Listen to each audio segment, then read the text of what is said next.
नाशिकवर आलेले ढगफुटी सदृश अतिवृष्टीचं संकट टळलं। मुसळधार पावसाचा आणि वादळाचा धोकादायक बोरा गुजरातच्या दिशेने मार्गस्थ। वाऱ्याची दिशा बदलल्यामुळे नाशिकवरील थेट ढगफुटीचं संकट तूर्तास टळलं। नाशिकमध्ये मुसळधार पावसामुळे गोदावरी नदीच्या पाणी पातळीत वाढ। सिंहस्थ कुंभमेळ्याच्या कामामुळे कोरडे झालेलं नदीपात्र पुन्हा पाण्यानं भरलं। दुतोंडे मारुतीच्या पायाला पाणी लागलं। नाशिकच्या गोदावरी नदीच्या पाणी पातळीत वाढ। गोदावरी नदीपात्र आणि रामकुंड परिसरात मनपाच्या सुरक्षा रक्षकांसह पोलीस बंदोबस्त तैनात। नदीपात्र परिसरात पाण्यात उतरण्यास पोलिसांकडून मनाई। नाशिकच्या मालेगावमध्ये गिरणा नदी वाहते दुथडीवरून। चणकापूर धरण परिसरातील पावसामुळे नदीला पूर। नदीकाठच्या गावांना सतर्कतेचा इशारा। तर मालेगाव शहरात अद्याप जोरदार पावसाची प्रतीक्षा कायम। त्र्यंबकेश्वरमध्ये वाडा खोडाळाकडे जाणारा रस्ता वाहून गेला। पुलाचं काम सुरू असल्यानं पर्यायी रस्ताच खचला। 35 ते 40 गावांचा संपर्क तुटला।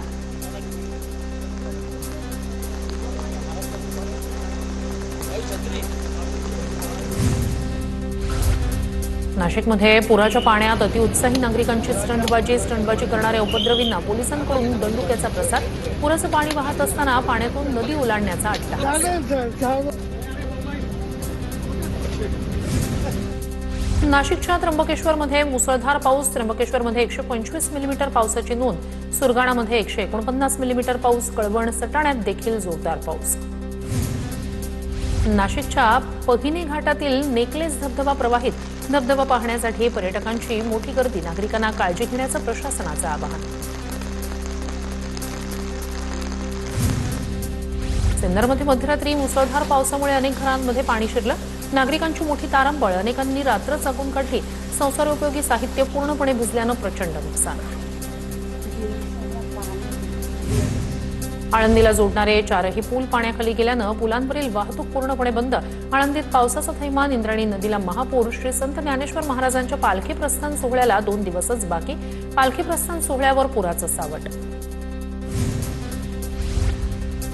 वसईमधील वसंतनगरी गेटपासून एव्हरशाईन गेटमधील लिंक रोड अजूनही पाण्याखाली। नागरिकांना कमरेभर पाण्यातून मार्ग गाठत प्रवास करण्याची वेळ। पावसानं उसंत घेतली असली तरी अजूनही मोठ्या प्रमाणात पाणी साचलेलंच। पश्चिम रेल्वेवर विरारपर्यंत लोकल सेवा सुरू। विरारपर्यंत लोकल सेवा सुरू, मात्र लोकल उशिरानं। नालासोपारा रेल्वे स्थानकात ट्रॅकवर अजूनही पाणी साचलेलं। नालासोपारा स्थानकातून लोकल सेवा आज सकाळपासून सुरू। काल नालासोपारा वसई रेल्वे स्थानकावर पाणी साचलं होतं। सध्या काही प्रमाणात रेल्वे रुळावर पाणी, मात्र लोकल सेवा सुरू। पश्चिम रेल्वेचे मुख्य माहिती अधिकारी जॉर्ज वर्गेस यांची माहिती। पालघर जिल्ह्यासाठी पावसाचा रेड अलर्ट। पावसामुळे जिल्ह्यात 1 जुलैपासून आतापर्यंत 10 जणांचा मृत्यू। काल एकूण 1200 नागरिकांचं स्थलांतर। जिल्हाधिकारी इंदुराणी जाखड यांची माहिती। खराब हवामानाचा नवी मुंबई आंतरराष्ट्रीय विमानतळाला फटका। कमी दृश्यमानतेमुळे वैमानिकाला धावपट्टी स्पष्ट दिसली नाही। प्रसंगावधान राखत वैमानिकानं विमान तात्काळ पुन्हा आकाशात झेपावलं। घटनेचा व्हिडिओ व्हायरल।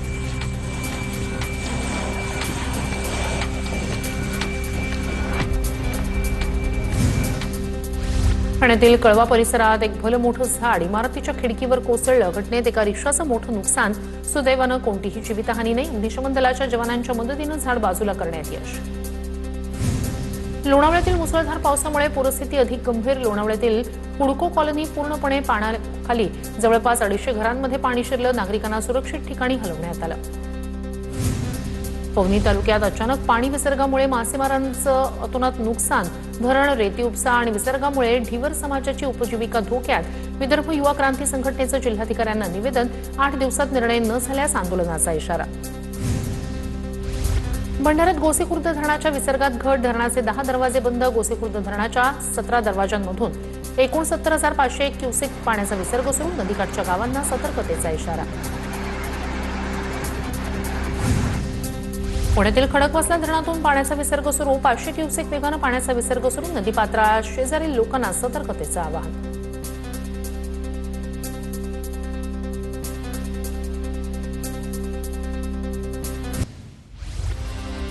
जायकवाडी धरणात गेल्या 24 तासात 1493 क्युसेक पाण्याची आवक। धरणात सध्या 28.24% उपयुक्त पाणीसाठा।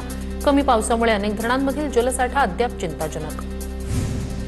मुंबईला पाणी पुरवठा करणाऱ्या 7 धरणांमध्ये 28.92% पाणीसाठा. गेल्या 24 तासात जलाशयातील पाणीसाठ्यात 12% वाढ. धरण क्षेत्रात पावसाची संततधार सुरू. ठाणे जिल्ह्याला पाणी पुरवठा करणारं बारवी धरण 30% भरलं. दमदार पावसामुळे धरणाच्या पाणीसाठ्यात वेगानं वाढ. जिल्ह्यातील नागरिकांना काहीसा दिलासा. ठाण्याच्या शहापूर तालुक्यात मुसळधार पावसामुळे पर्यटन स्थळांवर बंदी. नदी, धबधबे आणि इतर पर्यटन स्थळांवर कोणताही अनुचित प्रकार टाळण्यासाठी खबरदारी. मुसळधार पावसामुळे भात पिकही पाण्याखाली. कल्याणमध्ये पालिकेच्या आरोग्य केंद्राची भिंत कोसळली. दुर्घटनेत सुदैवानं कोणतीही जीवितहानी नाही. या संदर्भात शिंदेंच्या शिवसेनेचे नगरसेवक महेश गायकवाड यांच्याकडून प्रशासनाच्या कामकाजावर संताप व्यक्त. कल्याणमध्ये उल्हास नदीच्या पुराचा मुख्य जलवाहिनीला फटका. नदीपात्रातील केडीएमसीची मुख्य जलवाहिनी फुटल्यानं कल्याण पूर्व आणि पश्चिमेचा पाणी पुरवठा विस्कळीत. जलवाहिनीच्या दुरुस्तीचं काम सुरू. सांगलीत कृष्णा नदी पातळी तब्बल 19 फुटांवर पोहोचली. चांदोली धरण क्षेत्रात मुसळधार पाऊस झाल्यानं कृष्णेची पाणी पातळी वाढली. नदीवरील अनेक छोटे मोठे बंधारे पाण्याखाली. पावसामुळे नाशिकमधील सप्तशृंगी गड धुक्यात हरवला.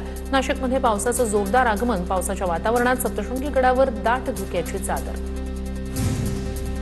सांगलीत वारणा नदीच्या पाणी पातळीत वाढ. सांगली कोल्हापूर जिल्ह्याला जोडणाऱ्या ऐतवडे खुर्द पुलाला पाणी.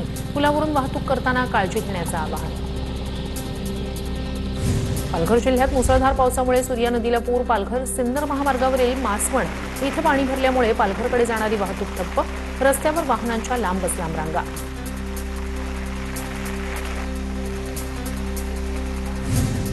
नवी मुंबईतील चांदपाडा परिसरात झाड अंगावर कोसळल्यानं दुचाकीस्वार महिला जखमी. उद्यान विभागाच्या कारभाराबाबत प्रश्नचिन्ह. ही महिला किरकोळ जखमी. नवी मुंबईच्या तळोजामध्ये कारची 5 ते 6 वाहनांना धडक. कार चालकाचं गाडीवरील नियंत्रण सुटल्यानं अपघात. तळोजा पोलिसांकडून अधिकचा तपास सुरू. भारतीय हवामान विभागाकडून मुंबईसाठी सोसाट्याच्या वाऱ्याचा इशारा. मुंबईतील सर्व महापालिका उद्यानं बंद.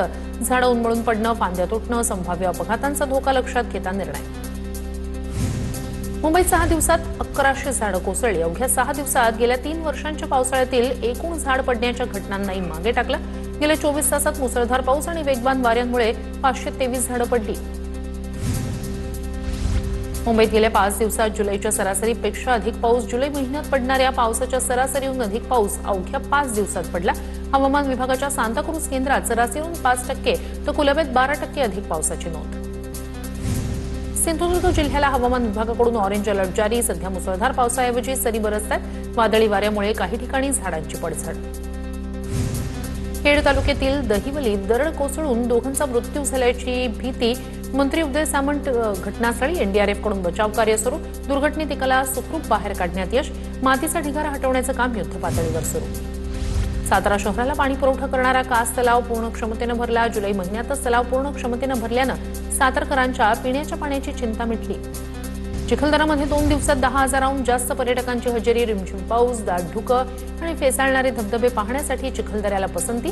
विविध पॉइंट्स, भीमकुंड, पंचबोल आणि इतर पर्यटन स्थळांवर दिवसभर गर्दी.